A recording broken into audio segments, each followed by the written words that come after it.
Najlepša hvala za predstavitev, tudi za čestitke, seveda, predvsem pa hvala za povabilo na ta simpozij in še posebno za hvala za to, da ste ga organizirali. Letos praznujemo za to obletnico gotovo najpomembnejšega dogodka v slovenski raziskovalni zgodovini. In v teh zadnjih 20 letih sem doživel približno 5 do 10 obiskov na leto različnih tujih študentov in raziskovalcev iz tujih univerz, inštitutov in podobnih ustanov. Iz Slovenije pa je po teh obiskov morda polovico manj. Tako da se mi zdi, da je ta najpomembnejši čas v slovenski raziskovalni zgodovini včasih precej bolj zanimiv za tiste, ki nismo Slovenci in najdejo morda kakšne večje navdihe, kot pa mi, ki smo ga doživeli. Glede na to, da je čas omejen in da smo verjetno že preko postavljene ure, skušal zelo na kratko govoriti na vprašanje, ki je postavljeno kot tema tega nastopa. Torej, zakaj Slovenci leta 1991 nismo zamudili svojo zgodovino. Načno rečeno, zakaj nam je ravno takrat uspelo, ne pa že kaj prej, in zakaj je uspelo nam tudi komu drugemu, ki je bil takrat ali pa kakšnem primerljivem času podobnem morda. Zdaj, vi ste v vabilu za simpozij napisali, da nam je uspelo zato, ker so dozorele mednarodne okoliščine, ki so bile takrat za nas udobne in ker smo kot Slovenci takrat dozoreli, ostali dovolj enotni in sposobni narediti ta korak. Zdaj, to boje v določeni meri drži, pa možno na to ugotovitev tudi pripombe. Zdaj, jaz mislim, če skušam že na začetku konkretno odgovoriti na to samo postavljeno vprašanje, da je tukaj še en dejavnik, ki se ga zanemari in spregleduje, včasih namerno, včasih nenamerno, imenuje pa se pogum. Tudi obavajo predhodna govornika tukaj na tem istem mestu sta to omenili. Natančno pred 20 leti smo v Kopru proslavljali ponovno osvoboditev Slovenije. To je bil dan, ko je zadnji okupatorski junak z Rdeče zvezde na Kapu zapustil Slovensko. In ta praznik, to praznovanje se že 20 let zdaj napačno pojavljuje. Tukaj je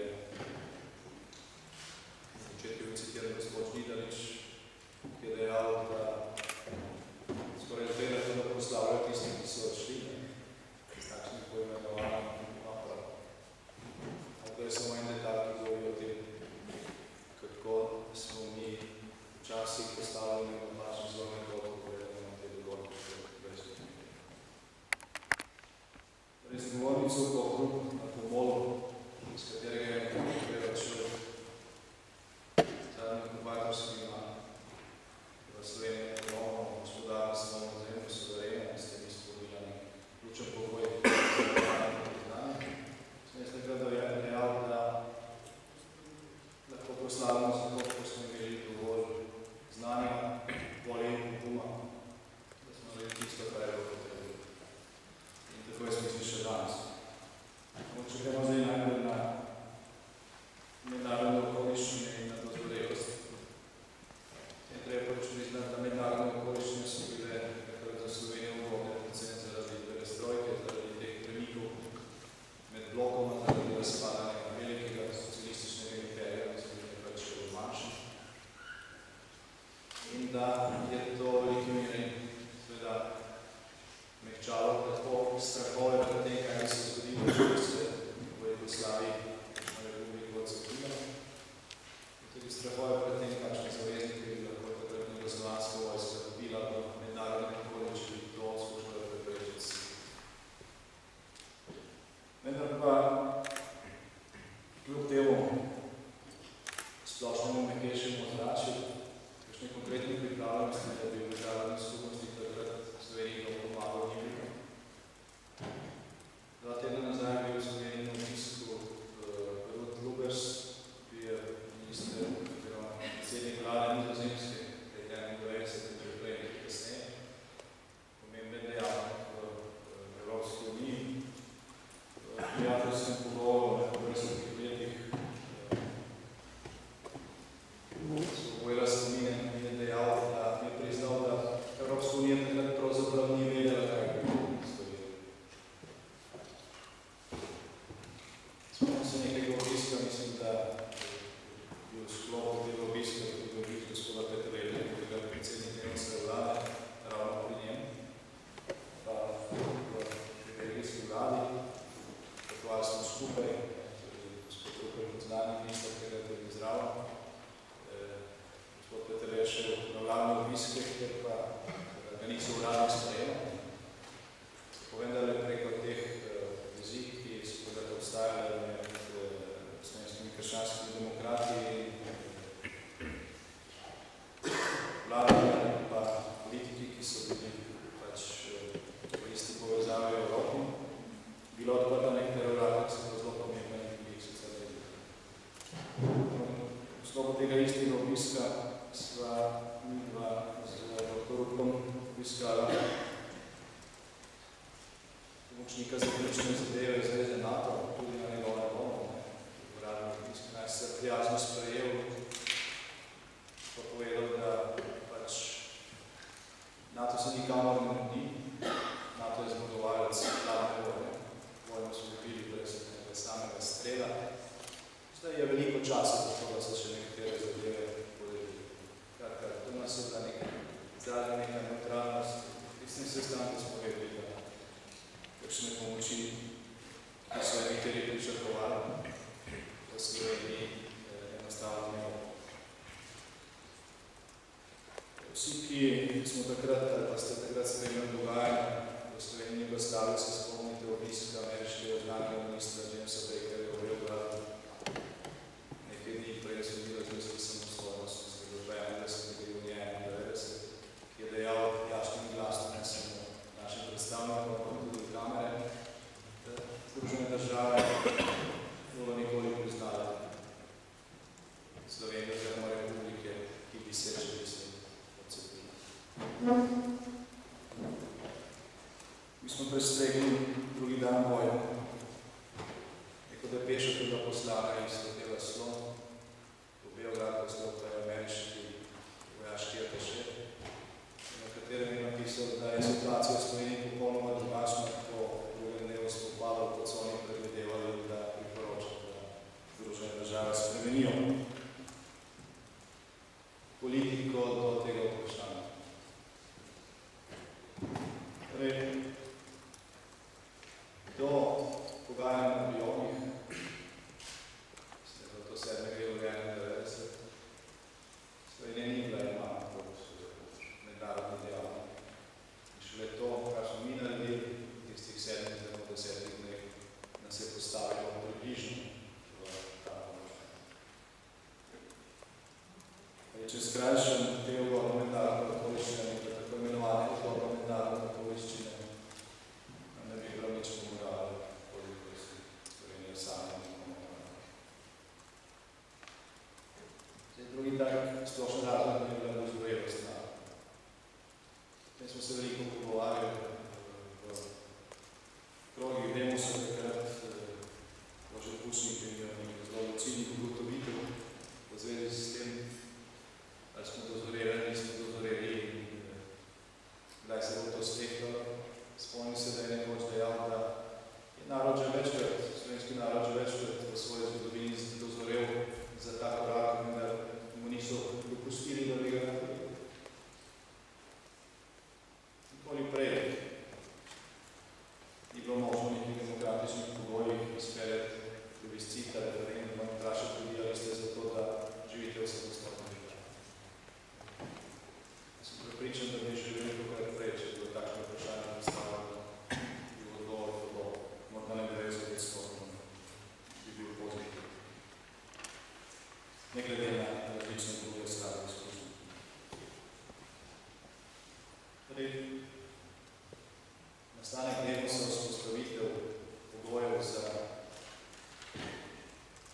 te neformalne demokracije, praktično oziroma svobodne, ne, pa preko popolnoma prevolitve, so vzpostavljali pogoje, da se je ta dozorelost sploh lahko izrazila. Če teh pogojev ne bi bilo, nam nič pomeni. No, zdaj v koncu še nekaj o pogumu. Mislim, da je bil velik pogum misliti samostojno Slovenijo v času med leti 1945 in 1990. Veliko ljudi je za ta pogum plačalo življenje, veliko z zapori, na tisoči to plačalo za izgnanstvo. Večina njih je tam danes tudi pokopalo. Zdaj, velik pogum je bilo misliti to doma, zapisati to v kakšno revijo z niso napravili, zapisati to v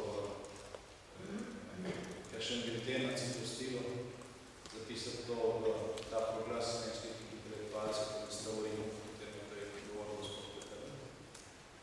Kajti ne samo, da bi lahko marsikdo za to bil kaznovan oziroma da bi čutil posledice, veliko teh je dejansko čutilo posledice takšnega ravnanja. Ampak misel je pač preživela. Misel je preživela od rana, ker so naši zamestki rejali vsako leto septembra, začetku septembra organizirali razmišljanja, srečanja slovenskih intelektualcev iz zamestva, iz domovine in iz emigracije po svetu. Tam so se oblikovale številne ideje, ki so jih slišali mladi, stvar je šla iz roga v rok. Tega je bilo veliko med rojaki v tujini, ki neposredno preganjali manj izpostavljeni in pa izpostavljeni, če smo prišli domov. Mi smo v času našega mandata odkrili v letu vlade na stotine potnih listov, ki so bili odzeti v času prejšnjega režima in potem obvrženi v neko ljudem, ki so prišli nazaj domov, ki so česar zagrešili in se različno tudi čmorno učitelj. Smej morda že drugo državljanstvo, mislim, da je prejšnja oblast maščevala tako, da si ne postavljal vzeti polni list. Se on potem po 10 let državal. Glede tega je bilo prstositnosti. Tega nastopi. Velik pogum je potrebno za to, da nekaj mojih prijateljev so mišljenikov, ko so bili orientirani leta 1988, organizirali odbor za varstvo človekovih pravic. Ne samo, da so se bali, oni so lahko upravičeno pričakovali, da se na to pridružili zakon. Samo to, da je stvar dobila zelo hitro, veliko širino jih je pravzaprav rešilo. Če tega ne bi bilo, da ne bilo možno govoriti o slovenskem podlagi. Ne bi kar sami prišli na kongresnih in stvari bi se obrnili bistveno drugače, tako same osebno in tiste, ki smo bili v zaporu, kot so da tiste, ki so ali pa smo na tej podlagi potem gradili slovensko demokracijo. Velik pogum je potreben za ustanovitev nove revije in predvsem za izdaje 27. številke. Veliko stavkov iz te številke je direktno sodilo v okvir takratne jugoslovanske kazenske represivne zakonodaje, sovražni propagandi, rušenju ustavne ureditve. Rekli so te stavke pisali, niso bili neuki, oni so vedeli, da je to. Kljub temu so odmeli. In ta program je bil potem ključen. Temu se ga je v bistvu posvojil v obeh ključnih točkah, ta program je zmagal na demokratičnem pogledu. Velik pogum je bil potreben za ustanovitev novih stanj. Tukaj so ljudje, ki so šli v to. Danes se to že bolj konkretno ve, in nekaj od teh arhivov se je ohranilo. Ni tako izpostavljanje represije, zasledovanje, prisluškovanje, vsako vrstnim potikanjem nekakve službe državne varnosti. In za vsake od njih je bila nekaj pripravljena za polniške celice. Tudi na zaprtem območju, če se tudi druge je zmanj dobro. Velik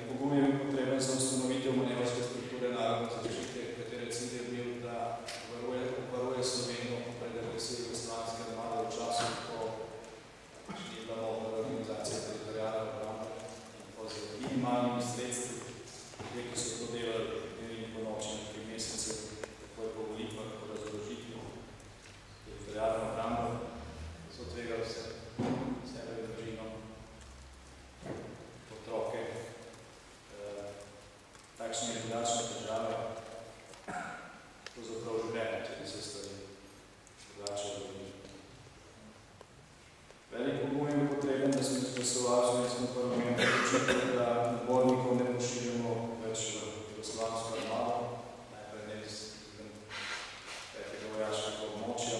Velik pogum je potreben, da vse občinskih organih in policija, oziroma takrat notranjih milice, ki so varovali te evidence nabornikov, ki so preključne. Vsak od njih bi bil lahko katerokoli noč tarča napada, Jugoslavijske armade izdelala takšen načrt, da vedeli smo za to. Kljub temu se je ustrajalo. Velik pogum je potreben za odločitev, da gremo na plebiscit, nekaj več od tega. Velik pogum je potreben za odločitev, da vlade, da se pripravlja vlastni denar. V času, ko nihče iz Slovenije ni dal počenih grošev na naši samostojnosti. Velik pogum je potreben, da slovenski parlament sprejel odločitev, da organiziramo lastno vojaško usposabljanje. Ta odločitev je sprejeta z enim glasom večine. Prav tako kot odločitev, da se sprejme obramni proračun ali da se sprejme krovni zakon o obrambi. To so sicer nekoliko več glasov večine, ampak tukaj je šlo za las. Jaz bi lahko rekel, če kje govorimo o sreči, kjer je v Sloveniji ima sreča pri teh treh glasovanj. Katerikoli akt v teh bi manjkal, bi bil velik problem. Še posebej zato, ker je bilo v tem času, ki so se v državnem parlamentu ali državni skupščini sprejemali te odločitve, v slovenski javnosti je objavljena anketa, ki je kazala, da samo 11% Slovencev verjame, da se lahko Slovenija, če bi prišlo do vojaškega dogovora, kakorkoli uspešno obrani. Pravi, na desetina ljudi je verjela, da se sploh splača kakoli tega. Da ta anketa realna ali narejena, ne vemo. Vsekakor pa je rodila tudi to znamenito deklaracijo za mir, oziroma v bistvu za jednostransko razložitev, o kateri je že prej govoril gospod Peter. V tej deklaraciji je 4 od 5 članov takratnega vrhovnega poveljstva slovenskih obrambnih sil, dobra tretjina vlade in pravzaprav vsa opozicija v parlamentu podpisala izjavo, kjer je pisalo, Slovenija ne potrebuje vojske. Moramo se demilitarizirati, tako nismo nič imeli, oni so to zahtevali. Še demilitarizirati. Jaz sem prišel takrat na eno usposabljanje za domžalske enote teritorialne obrambe, medvede, ki počevajo fantje, ki so vsi stari tam med 30 in 40 let, se pravi zrele osebnosti, ki so se valjali tam po snegu in blatu sredi zime, oziroma februarja sredi zime. Bi lahko bili doma, v službi sem me obstopil, sem kazali delo, časopis delo, ker je bilo obravljeno ta deklaracija in so rekli, pejte se vi v Ljubljani nekaj soditi. Tukaj nas valjate po snegu in mrazu, vi pa ne veste zdaj, ali potrebujemo vojsko, ali ne potrebujemo. Zmenite se, potem nas pa kličite na takšne stvari, ki so imeli popolno pravi.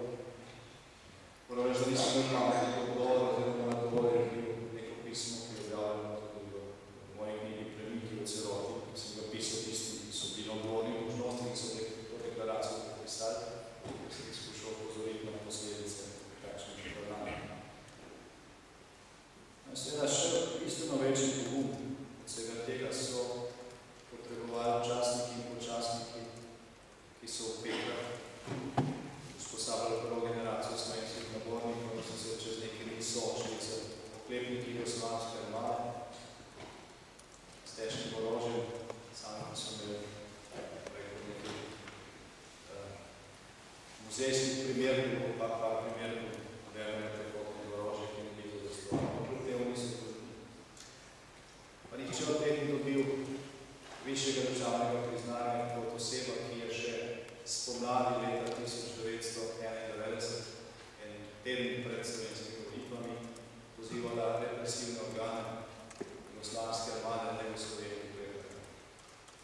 Ta oseba, ki je za že omenjenega gospodina je dobila visoko državno odlikovanje za prispevek v Sloveniji.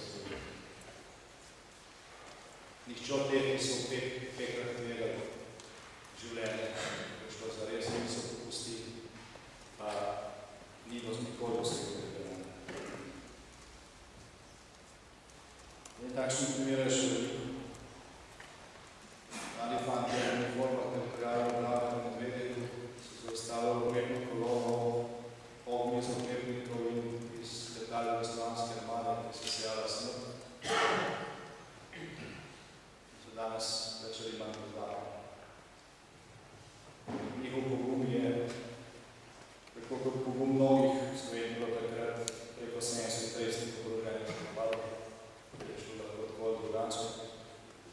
Ta pogum je pripomogel k temu, da smo vendarle potem dobili tudi poziv za pogajanje prijoga. In tudi pogajalci, ki so šli na prijoga, ki so potrebovali pogum.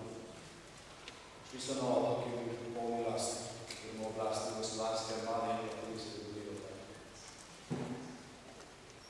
Skratka, bilo je ogromno dejanj, dva teh pogajalcev sta tukaj prisotna. Na tem ni govoril, vem, kako je bilo takrat v Ljubljani, ko se je pogovarjalo, kdo bo šel kakšna bo delegacija in kakšne so tvegali, kaj sploh lahko naredili za njihovo. Vem, zaključim se eno še dve besede o sreči. Velikokrat se slišim, da smo imeli srečo. Pri vseh teh stvareh tudi vedno toliko tveganja se je za kakšnega organa včasih pojavila sreča, včasih tudi nesreča v očarju boja. Mislim, da je bila velika sreča in da danes ne bi proslavljal, da so te obletnice osamosvojitve, da so okolične pripeljale do tega, da je šel Demos v projektu osamosvojitve preko rezervnega, ne pa preko polovnega scenarija. Demos imel namreč dve variante oziroma dva scenarija osamosvojitve. Prvi, ki je bil zapisan tudi v programu, je bil, da se slovensko politično občestvo uskladi glede nove ustave, da se ta nova ustava sprejme v skupščini in da se potem ta nova ustava da na plebiscit in potem se ljudje odločijo, ali se ta nova ustava sprejme in če se sprejme, je to de facto samostojna slovenska država, ker je ustava imela samo to. Bilo isto ustave določene ustave, tako kot je ni bilo pisateljske ustave. Tudi zato, da je bila pisateljska ustava odpravljena v popravljena. Ampak ta pogajanja še trajala in seveda v takratni slovenski skupščini dvotretinske večine za to, da bi se uskladil ustavni tekst, bi bilo mogoče doseči. Če bi se še ustrajalo na tej poti, bi mi ta vlak zamudili. Je še danes ne vem točno, katere okoliščine in kakšni motivi in kaj se je pripeljalo do tiste ideje, da se gre po skrajšanji varianti in da je najprej plebiscit in potem ustava. Mislim, da tudi ni bilo tukaj nekega zelo jasno razdelanega, natančnega načrta, da je splet različnih okoliščin in spoznan in dogajanj v naši soseščini pripeljal do tega. Ta odločitev je bila ključna. Odločitev Demosa Jugoslovanskega kluba v Hočah novembra 1990 je bila ključna. In seveda vse tisto, kar se je zgodilo potem zato, da je bil rezultat plebiscita tako enoglasen. Kaj? Če decembra 1990 Slovenci na plebiscitu ne bi tako jasno in glasno in odločno in nedvoumno povedali, izrazili svoje volje, da želijo živeti v samostojni slovenski državi, potem tistih parih glasov večine, ki smo jih dobili, ko smo glasovali pa za izvedbene akte, da dosežemo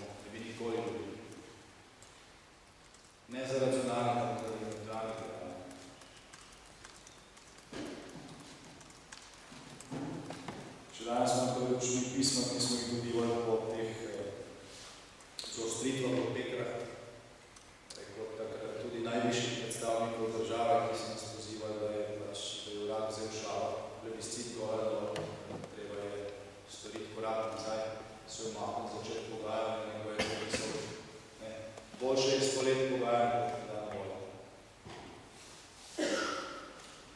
Tudi zato, da se je tisti pritisk vzdržal, je bilo pač potrebno veliko poguma. Torej, če zaključim,